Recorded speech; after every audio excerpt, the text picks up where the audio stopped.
সরকার গড়ার প্রস্তুতি চলছে। মানুষ তো বলেই দিয়েছে আমরা আপনাদেরকে জিতিয়েছি। সে জিতটা সম্পূর্ণ 4 তারিখ হবে।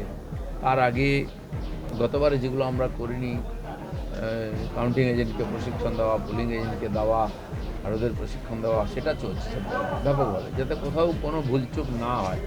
মানুষের আশীর্বাদ যেন ঠিক জায়গায় পড়ে এবং সেই আশীর্বাদ নিয়ে বিজেপি সরকার করে যেন তাদের মনের ইচ্ছা পূর্ণ করতে পারি, তার প্রস্তুতি চলছে। প্রথম ফেজের ভোটিং 2-3 ঘন্টার মধ্যে টিএমসি বুঝে গেছে তারা হারছে। তখন থেকে ড্রামা শুরু হয়েছে। শেষের দিকে গণ্ডগোল করার চেষ্টা করেছে, তাদের নিজস্ব এলাকায় যেটা জিতে আছে সেটাও করতে দেয়নি নির্বাচন কমিশন। এখানে করেছিল গণ্ডগোল, সেখানে পোলিং হচ্ছে, তো সমস্ত রাস্তাই বন্ধ করেছে। একটাই হচ্ছে ইলেকশনের দিন, কাউন্টিংয়ের দিন কিছু গণ্ডগোল করতে পারে, কারণ এখানেও তো একটা ডোনাল্ড ট্রাম্প আছেন, তিনি পরাজয় মানবেন না।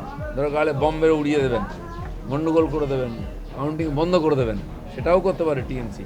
কারণ হার মেনে নেওয়া খুব মুশকিল। যারা খুব স্বৈরাচারী হয় তারা হার মেনে নিতে পারে না।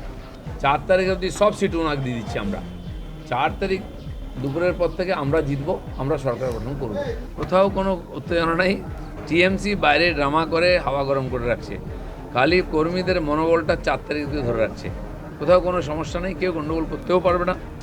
তো সেই জন্য এটা ভিডিও দেখিয়ে গরম করা হচ্ছে হাওয়া, এইসবই চলছে।